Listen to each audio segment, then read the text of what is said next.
कितनों की तकदीर बदलनी है तुम्हें, कितनों को रास्ते पर लाना है तुम्हें। अपने हाथों की लकीरों को मत देख, इन लकीरों से बहुत आगे जाना है तुम्हें। नमस्कार दोस्तों, आज के वीडियो में डिस्कस करेंगे हम 18 जून के करंट अफेयर पे। और देखिए आज की वीडियो में टोटल हम 12 करंट अफेयर पर चर्चा करेंगे और साथ में इनसे जुड़े जितने भी स्पेशल फैक्ट हैं उन पर पूरे डिटेल में चर्चा करेंगे। और देखिए इस वीडियो क्लास में आपसे 5 क्वेश्चन पूछाएंगे, तो आपको इन 5 प्रश्नों के जवाब भी देना है। तो शुरू से लास्ट तक वीडियो में बने रहिए और इस वीडियो को पूरा देखने के बाद आप इसकी पीडीएफ फाइल जो है वो भी डाउनलोड कर सकते हैं। नीचे डिस्क्रिप्शन बॉक्स में आपको इस वीडियो की पीडीएफ लिंक मिल जाएगी। और एक अगर आप इस चैनल पर नए हैं तो चैनल को भी सब्सक्राइब जरूर कर लीजिएगा, साथ में बेल आइकॉन प्रेस कर दीजिएगा और वीडियो को लाइक और शेयर भी कर दीजिएगा। तो चलिए शुरू करते हैं आज के करंट अफेयर को। लेकिन सबसे पहले बात कर लेते हैं कल के करंट अफेयर पूछे गए सभी क्वेश्चन अपडेट के सही उत्तरों की। देखिए क्वेश्चन अपडेट का पहला प्रश्न था कि विश्व रक्तदान दिवस जो है ये किस दिन मनाता है। तो देखिए ये तिथि आपकी है 14 जून। और दूसरा था कि हाल ही में भारत के अटॉर्नी जनरल के वेणुगोपाल का जो कार्यकाल है ये कितने वर्ष के लिए बढ़ाया गया है। तो देखिए टोटल 1 साल के लिए के वेणुगोपाल का जो कार्यकाल बढ़ाया गया है भारत के अटॉर्नी जनरल के पद पर। तीसरा था कि किस राज्य ने कोविड-19 के समुदाय प्रसार यानी कि कम्युनिटी स्प्रेड की जांच करने के लिए अभी हाल ही में घर घर निगरानी नामक एक मोबाइल एप्लीकेशन लॉन्च किया है। तो देखिए इस मोबाइल एप्लीकेशन को पंजाब की सरकार ने लॉन्च किया है। और चौथा था कि हाल ही में भारत के सबसे उम्रदराज क्रिकेटर का 100 साल की उम्र में निधन हो गया। इनका क्या नाम था। तो देखिए इनका नाम था वसंत राय जी। और पांचवा था कि हाल ही में बॉलीवुड के किस चर्चित अभिनेता ने जो है अपने घर पर खुदकुशी कर ली थी। तो देखिए ये अभिनेता है सुशांत सिंह राजपूत। और आज के करंट अफेयर का पहला प्रश्न है कि भारत और चीन के बीच किस स्थान पर अभी हाल ही में सीमा विवाद के कारण हिंसक झड़प हुई। तो देखिए ये प्लेस आपका रहा गलवान घाटी, ठीक है। और ये गलवान घाटी कहाँ पे स्थित है इसको थोड़ा सा मैप में लोकेट करेंगे, इसके बारे में डिटेल में जानेंगे क्योंकि यहाँ से एग्जाम में प्रश्न बनेंगे। तो ध्यान सुनिएगा। देखिए ये आपका ये पूरा भारत का मैप दिख रहा है, नया वाला मैप है, ठीक है। इसमें आपका जम्मू कश्मीर और लद्दाख अलग अलग रीजन दिख रहे हैं। और इसको अगर हम जूम करते हैं तो हमारे सामने कुछ इस प्रकार का एक मैप दिखेगा। और देखिए ये मैप आपको जो दिख रहा है, ठीक है, तो इसमें देखिए आपको दिख रहा है ये पूरा का पूरा जम्मू कश्मीर, लेकिन इसमें से पूरा पार्ट इंडिया के कब्जे में नहीं है। देखिए यहाँ पे आपको दिख रहा है ये POK यानी कि पाकिस्तान ऑक्युपाइड कश्मीर का रीजन, इसको पाकिस्तान ने जो है कब्जा किया था आज़ादी के बाद ही। और फिर उसके बाद इधर वाला जो व्हाइट वाला रीजन है ये है आपका चीन के द्वारा कब्जा किया हुआ पार्ट, और इसको हम कहते हैं अक्साई चीन। देखिए 1962 में जब आपका इंडिया और चाइना के बीच में वार हुआ था तो उस समय चीन ने हमारी कुछ ज़मीन कब्जा कर रखी थी और अभी भी ये चीन के ही कब्जे में है। तो ये वाली जो बाउंड्रीज आपको दिख रही, ठीक है, अक्साई चीन वाली, और जो आपका ये अभी तो लद्दाख में आ गया है, उसके लिए थोड़ा सा दूसरा मैप उसको हम ओपन करते हैं। देखिए यहाँ पे आपका जो ये रीजन दिख रहा है, ठीक है, जो मैंने आपको पिछले मैप में दिखाया था, तो ये अब जो है इधर चाइना की सैनिक रहती है, पहरा देती है, और इस साइड में जो है इंडिया के सैनिक जो है यानी कि सोल्जर जो है ये पहरा देते हैं। तो कुछ इसी स्थान पे आपका देखिए ये जो रेड वाला स्पॉट दिख रहा है, थोड़ा सा मैप को क्लियर करते हैं। देखिए ये जो आपका रेड वाला घेरा है, ठीक है, ये आपका है गलवान फेस ऑफ पॉइंट, ठीक है, यानी कि गलवान वैली। देखिए जो आपका गलवान वैली है ये भारत और चीन के लद्दाख सीमा रेखा का एक इलाका है, ठीक है, तो ये चीज़ रखिएगा। और देखिए इसी इलाके में हाल ही में विवाद हुआ है और भारत और चीन के सैनिकों के बीच में काफ़ी झड़प हुई है। मतलब वहाँ पे गोलाबारी तो नहीं हुई है, आपस में कहा जाए तो एक तरीके से जैसे मारा मारी होती है, फाइटिंग होती है, ये सारी चीज़ें हुई, ठीक है। मतलब वहाँ पे बंदूक का इस्तेमाल नहीं किया गया, हाथापाई हुई। और सुनने में आया कि एक एक भारतीय सैनिक ने, मतलब हमारे वीर जवानों ने कम से कम 10-10 चीन के सैनिकों से जो है लोहा लिया। तो इसी में हमारे कुछ सैनिक शहीद भी हो गए और फिर हमने चीन के भी कुछ सैनिकों को मार गिराया। तो ये प्लेस याद रखिएगा कि जो आपका गलवान वैली है ये भारत और चीन के लद्दाख सीमा रेखा का इलाका है और हाल ही में यहाँ पर जो है भारत और चीन के बीच में झड़प हुई थी। और दूसरा प्रश्न है कि हाल ही में किस राज्य सरकार ने जो है शहीदों के परिवारों को 50 लाख रुपए की जो है आर्थिक सहायता प्रदान करने की घोषणा की है। तो देखिए हाल ही में उत्तर प्रदेश की सरकार ने जो है जितने भी शहीद हैं उनके परिवारों को 50 लाख रुपए की जो है आर्थिक सहायता देने की घोषणा की है। देखिए अगर अब कोई भी उत्तर प्रदेश का जवान अगर शहीद होगा तो उसके परिजन को जो है योगी सरकार यानी कि उत्तर प्रदेश की जो सरकार है ये 50 लाख रुपए की आर्थिक सहायता देगी। और देखिए अगर कोई भी सोल्जर अगर वो शादीशुदा है, ठीक है, तो उसको इस 50 लाख रुपए में से उसकी पत्नी को 35 लाख रुपए मिलेंगे, जबकि उसके जो पेरेंट यानी कि माता पिता होंगे उनको 15 लाख रुपए दिए जाएंगे। और देखिए अभी हाल ही में ये घोषणा जब की गई तो उत्तर प्रदेश सरकार ने ये स्पष्ट किया कि जो आपके अर्ध सैन्य बल हैं और सेना के अधिकारी है, ठीक है, उन सभी कर्मचारियों और जो उसके GD वगैरह होते हैं यानी कि जनरल ड्यूटी वाले जो सोल्जर्स होते हैं या फिर ऑफिसर्स होते हैं, सबके लिए जो है ये घोषणा की गई है। सभी को 50 लाख रुपए की जो है आर्थिक सहायता मिलेगी, सबके परिवार को। तो ये चीज़ याद रखिएगा। और उत्तर प्रदेश के बारे में थोड़ा सा हम डिटेल में जान लेते हैं। देखिए उत्तर प्रदेश जो है ये क्षेत्रफल की दृष्टि से भारत का चौथा सबसे बड़ा राज्य है। देखिए क्षेत्रफल की दृष्टि से भारत का जो सबसे बड़ा राज्य आपका है ये राजस्थान, और ये प्रश्न एग्जाम में कई बार पूछा भी गया, ठीक है। तो राजस्थान क्षेत्रफल की दृष्टि से भारत का सबसे बड़ा राज्य है। और दूसरे नंबर पर मध्य प्रदेश है, तीसरे नंबर पर महाराष्ट्र है, चौथे नंबर पर उत्तर प्रदेश है, और पांचवें नंबर पर आपका जम्मू कश्मीर है। और देखिए उत्तर प्रदेश कहाँ पे लोकेटेड है। देखिए उत्तर प्रदेश का मैप आपके सामने यहाँ पे दिख रहा है, ठीक है। ये इंडिया के मैप में कुछ इस स्थान पे लोकेटेड है। और थोड़ा सा मैप को हम जूम करते हैं। देखिए इससे बढ़िया हम अगले मैप में चले जाते हैं। देखिए ये आपका अगला मैप आ गया। देखिए ये आपका उत्तर प्रदेश का रीजन है। और यहाँ पे आपको दिख रहा है उत्तर प्रदेश के नॉर्थ में जो है नेपाल, ठीक है। तो नेपाल से उत्तर में उत्तर प्रदेश की अंतर्राष्ट्रीय सीमा लगती है। बाकी उत्तर प्रदेश जो है ये टोटल 9 भारतीय राज्यों के साथ अपनी सीमाएं बनाता है। ये प्रश्न जो है एग्जाम में बहुत बार पूछा गया है, तो ध्यान सुनिएगा। देखिए जो आपका उत्तर प्रदेश राज्य है ये उत्तराखंड, हिमाचल प्रदेश, हरियाणा, दिल्ली, राजस्थान, मध्य प्रदेश, छत्तीसगढ़, झारखंड और बिहार, ठीक है, इन 9 राज्यों के साथ अपनी सीमाएं बनाता है। और देखिए उत्तर प्रदेश की राजधानी लखनऊ है। और वर्तमान में उत्तर प्रदेश के मुख्यमंत्री हैं योगी आदित्यनाथ जी। और उत्तर प्रदेश की जो राज्यपाल है इनका नाम है आनंदीबेन पटेल, ठीक है। तो इन दोनों का नाम याद रखिएगा। और देखिए उत्तर प्रदेश की जो राजधानी लखनऊ है इसके बारे में 2 खास बातें जो एग्जाम में पूछी जाती हैं। पहला ये कि उत्तर प्रदेश की राजधानी लखनऊ को हम कहते हैं नवाबों का शहर। और उत्तर प्रदेश की जो राजधानी लखनऊ है ये जो है गोमती नदी के किनारे स्थित है, ठीक है। ये चीज़ जो है नोट कर लीजिएगा आप। और तीसरा प्रश्न है कि हाल ही में किस देश के ग्रैंड मास्टर शखरियार मामेदिरोव ने world star Sharjah online international शतरंज चैंपियनशिप जीता है। तो देखिए जो आपके शखरियार मामेदिरोव हैं ये जो है अजरबैजान के जो है एक स्टार ग्रैंड मास्टर हैं, यानी कि शतरंज के खिलाड़ी हैं। और अभी हाल ही में उन्होंने जीता है world star Sharjah online international शतरंज चैंपियनशिप। देखिए जो आपके शखरियार मामेदिरोव हैं इन्होंने 10 राउंड में कुल $7.5 अंक स्कोर करके जो है ये प्रतिष्ठित खिताब अपने नाम किया है। और $3000 की जो पुरस्कार राशि जीती है। और देखिए एक खास बात और आपको याद रखना है। देखिए जब का ये world star Sharjah online international शतरंज चैंपियनशिप था तो इसमें भारतीय ग्रैंड मास्टर जो थे इनका नाम था पेंताला हरिकृष्ण, ठीक है। इन्होंने 10 राउंड में 6.5 अंक लेकर जो है इस चैंपियनशिप में दूसरा स्थान हासिल किया। तो इनका नाम भी आप नोट कर लीजिएगा। और देखिए जब का ये शारजाह ऑनलाइन अंतर्राष्ट्रीय शतरंज चैंपियनशिप था तो इसकी मेजबानी की थी शारजाह सांस्कृतिक और शतरंज क्लब ने, ठीक है। और ये प्रतियोगिता जो है ये शारजाह स्पोर्ट काउंसिल के अध्यक्ष शेख साकर बिन मोहम्मद अल कासिमी के संरक्षण में आयोजित की गई थी। देखिए शारजाह जो आपका प्लेस है, ठीक है, ये आपका स्थित है कहाँ पे, यूनाइटेड अरब अमीरात में। यूनाइटेड अरब अमीरात का ये जो है एक अमीरात है। देखिए जो आपका संयुक्त अरब अमीरात है ये टोटल 7 अमीरात से बना हुआ है। पहला अमीरात आपका है अबू धाबी, दूसरा आपका दुबई है, तीसरा है अजमान, चौथा है फुजेरा, और पांचवा आपका है रास अल खैमा, और छठा आपका है शारजाह, सातवां आपका है अल क्वेन, ठीक है। देखिए ये प्रश्न एग्जाम में बहुत बार पूछा चुका है कि यूनाइटेड अरब अमीरात में कितने एमिराट्स हैं। तो ये टोटल 7 एमिराट्स के नाम आपको दिख रहे हैं, इनको आप नोट कर लीजिएगा स्क्रीनशॉट लेके। और चौथा प्रश्न है कि हाल ही में किस राज्य में जो है रज पर्व अथवा राजा पर्व उत्सव मनाया गया। तो देखिए जो आपका रज पर्व उत्सव है ये मनाया गया अभी हाल ही में उड़ीसा राज्य में। और इस उत्सव के बारे में आपको बता रहा हूँ, ध्यान सुनिएगा। देखिए जो आपका ये उत्सव है जिसका नाम है रज पर्व या फिर राजा पर्व उत्सव, ये जो है 3 दिनों तक चलने वाला एक अनूठा त्यौहार है। और इसमें जो है मानसून की शुरुआत और भूदेवी यानी कि धरती माता की विशेष पूजा की जाती है। और ऐसा माना जाता है कि इस दौरान जो धरती माता यानी कि भूदेवी हैं ये मासिक धर्म से गुजरती हैं। और देखिए इसमें जो चौथा दिन होता है इस त्यौहार के बाद का, ठीक है, तो ये धरती के स्नान का दिन होता है। और देखिए जो आपका राजा पर्व उत्सव है इसको मनाने के दौरान जो है उड़ीसा के लोग जो है ये धरती माता के मासिक धर्म के दिनों के प्रति जो है सम्मान के प्रतीक के रूप में 3 दिनों तक जमीन की ना तो खुदाई करते हैं, ना तो बुआई करते हैं, ना तो जुताई करते हैं, ठीक है। यानी कि ये कोई भी कृषि कार्य नहीं करते हैं, उसको रोक देते हैं।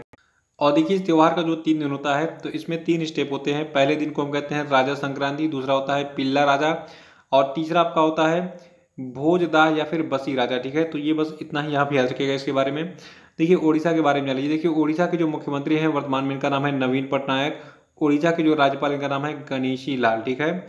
और उड़ीसा का मैप थोड़ा सा हम देख लेते हैं। देखिए आपका ये इंडिया का मैप आपके सामने ओपन हो गया है। और जो आपका उड़ीसा राज्य यहाँ पे आपको कुछ इस स्थान पे लोकेटेड दिख रहा है। देखिए उड़ीसा जो है इसके मैप को थोड़ा सा हम जूम भी कर लेते हैं। देखिए उड़ीसा का मैप जूम हो गया। और देखिए उड़ीसा जो इसकी सीमाएं किससे लगती दिख रही है आपको, वेस्ट बंगाल, झारखंड, छत्तीसगढ़ और आंध्र प्रदेश, ठीक है। तो टोटल 4 राज्यों के साथ उड़ीसा अपनी सीमा बनाता है। ये राज्य कौन से हैं? पश्चिम बंगाल, झारखंड, छत्तीसगढ़ और आंध्र प्रदेश। ये चीज़ आपको जो है याद होनी चाहिए। पांचवा प्रश्न है कि हाल ही में किस संस्था को जो है पीएम केयर्स फंड का ऑडिटर बनाया गया है? तो देखिए हाल ही में एक संस्था, इसका नाम है SARC एंड एसोसिएट्स, ठीक है। तो इस संस्था को बनाया गया है पीएम केयर्स फंड का ऑडिटर। देखिए बहुत दिनों से जनता की मांग चल रही थी कि हमने जो पीएम केयर्स फंड में पैसे दिए हैं उसका हिसाब हमें चाहिए, ठीक है। तो इसीलिए भारत सरकार ने जो है पीएम केयर्स फंड का ऑडिटर एक अपॉइंट किया है। अब ये जो है पीएम केयर्स फंड का ऑडिटिंग करेगी, कितना पैसा कहाँ पे पीएम केयर्स फंड से जो है आया और कहाँ पे खर्च किया गया, ठीक है।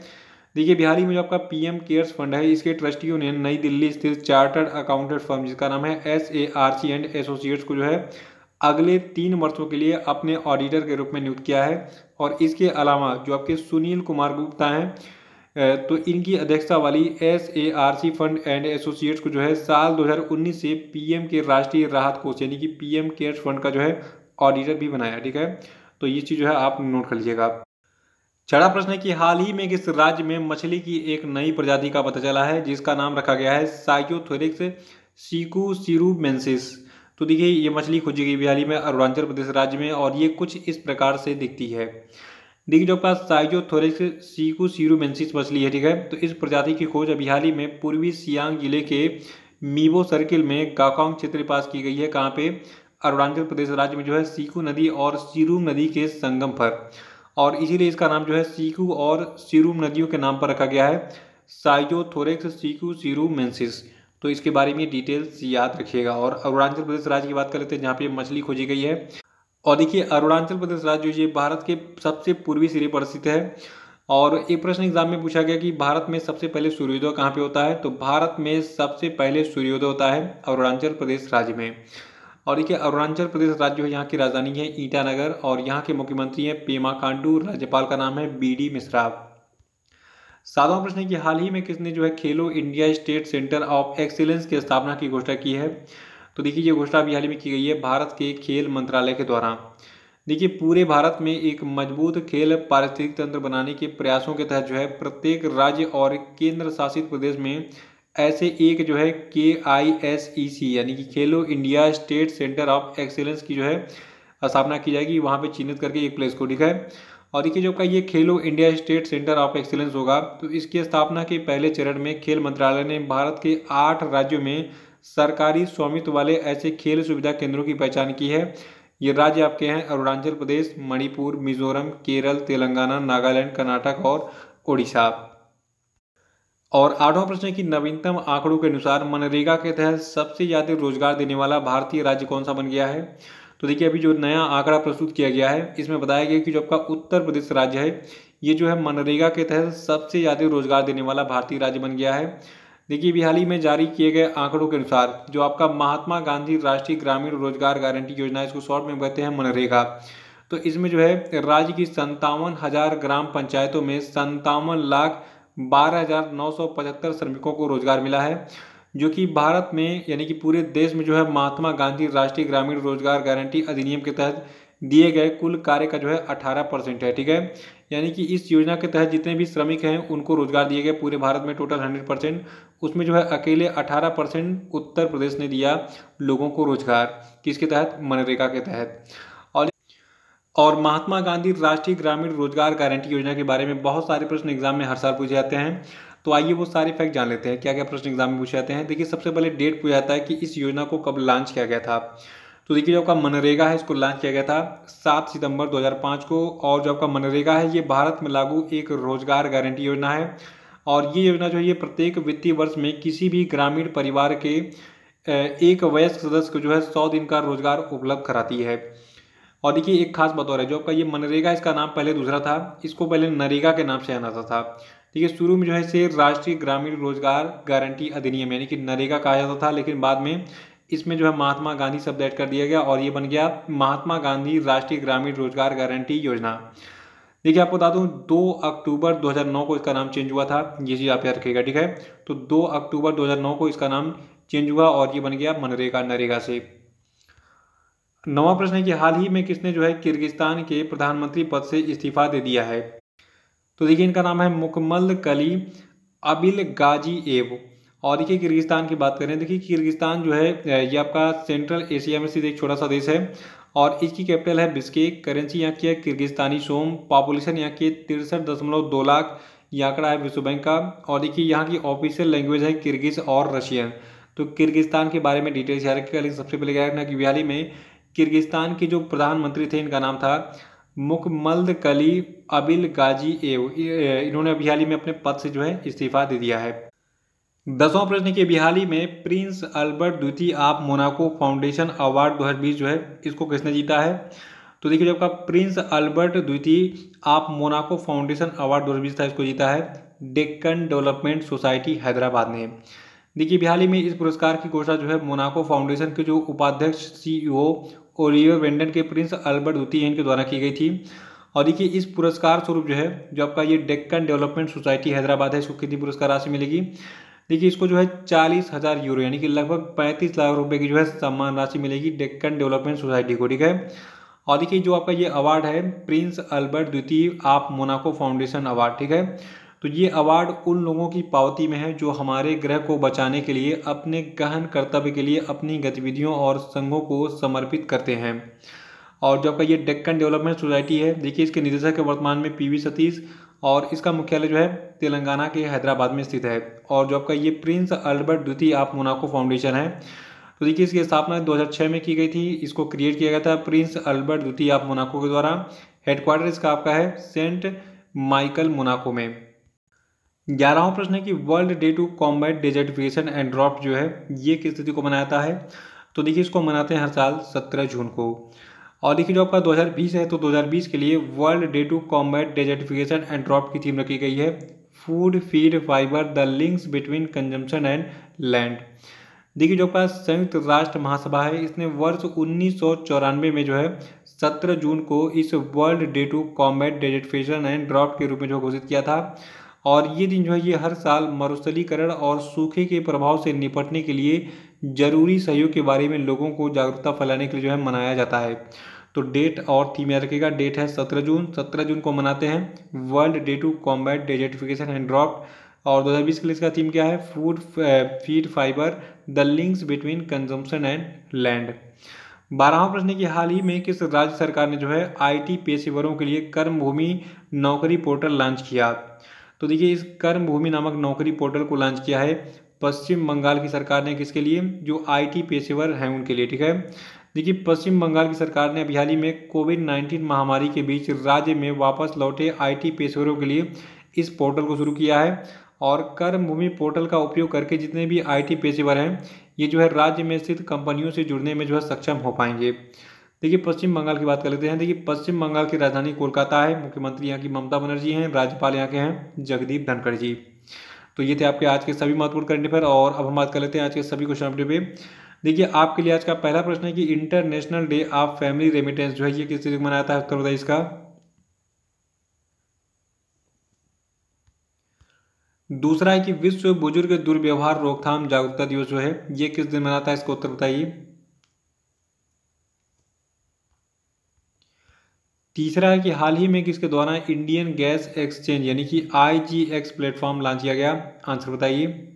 और इस प्लेटफॉर्म के बारे में बताइए, अगर नहीं पता तो कल का वीडियो देखकर उसको रिवाइज कर डालिएगा। चौथा प्रश्न आपके लिए कि किस बैंक ने सैलरी खाता ग्राहकों के लिए इंस्टा फ्लेक्सी कैश की सुविधा शुरू की है? उत्तर बताइए इसका। और पांचवा कि हाल ही में किस राज्य सरकार ने एथलीट हिमा दास का नाम जो है राजीव गांधी खेल रत्न पुरस्कार के लिए खेल मंत्रालय को भेजा है? आंसर बताइए इसका। तो इसी प्रश्न के साथ आज के करंट अफेयर समाप्त होता है। कल फिर मिलेंगे। कल के करंट अफेयर के साथ वीडियो को लाइक करके इसको शेयर कर दीजिएगा। जो लोग नए वो चैनल को सब्सक्राइब कर लेंगे।